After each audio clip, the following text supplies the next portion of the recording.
কি সিগারেট খাও? হ্যাঁ খাই। কেন খাও? কেন খাই তা তো বলতে পারবো না, বাট আমার যদি একটা নির্ঘুম রাত আপনার হাতে উঠে দিতে পারতাম তাহলে আপনি হয়তো বুঝতে পারতেন কেন আমি সিগারেট খাই। এখন থেকে আর খাবা না। কেন খাবো না? আমি বলছি তাই। আপনি বলছেন মানে? কে আপনি? আর আমার সম্পর্কে আপনি কি বা জানেন? জানি না, আমি বলছি তাই শুনতে হবে। সরি আপু, মাফ করবেন, আমার পক্ষে আপনার এই কথাটি রাখা কোনোভাবেই পসিবল না। আচ্ছা, আরেকটা কথা, তুমি কি রাত জাগো? রাত জাগা পাপীরা অবশ্যই রাত জাগবে, এটা নতুন কি? এটা বলার কি আছে? আজকে রাত থেকে ভালো ছেলেদের মতো ঘুমাই পড়বা। আজব তো, আমি আপনাকে চিনিও না আর আপনার কথা আমি শুনবো বললেই হবে নাকি? জি, বললেই হবে। আর মুখের উপরে তো কথা বলো কেন? মেরে সোজা বানিয়ে দিব। আপনি ভাবতেছেন আপনার এসব নরম নরম কথায় আমি গলে গিয়ে নিজেকে পরিবর্তন করে ফেলবো, বাট এটা কোনোভাবে সম্ভব না আপু। আমি অগোছালো ছিলাম আর অগোছালোই থাকবো, আপনার এসব কথায় কোনো কিছু আমার যায় আসবে না। এত অগোছালো কেন তুমি?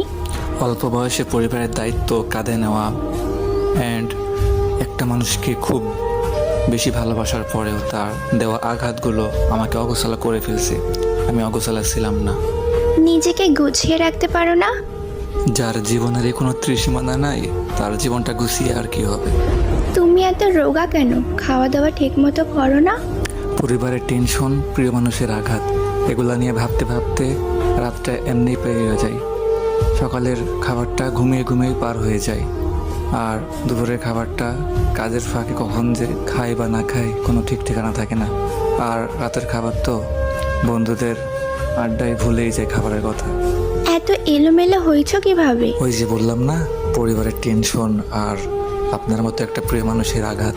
ও আচ্ছা, আসলে তোমার জীবনের মানুষটা ভুল, এই জন্য তুমি ঠকে গেছো।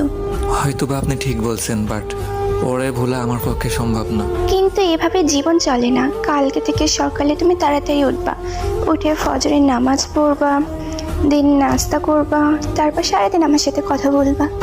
দুপুরের খাবার জোহরের নামাজ পড়ে এসে খাবা, আর রাতের খাবার খাবা এসে নামাজের পর। এরপর থেকে রাত 12টা পর্যন্ত আমার সাথে কথা বলবা, আর তারপর লক্ষ্মী ছেলের মতো ঘুমাই পড়বা। ওকে? হাসাইলেন আপু, আপনি ভাবছেন আপনার এই দুই একটা মিষ্টি মিষ্টি কথায় আমি ইমপ্রেস হয়ে যাব? এটা কোনোভাবেই সম্ভব না আপু। মানুষের জীবনে ভালোবাসা একবারে আসে, আমার জীবনেও আসছিল, বাট হয়তো বা মানুষটা ভুল ছিল বা আমি ভুল ছিলাম তার জীবনে।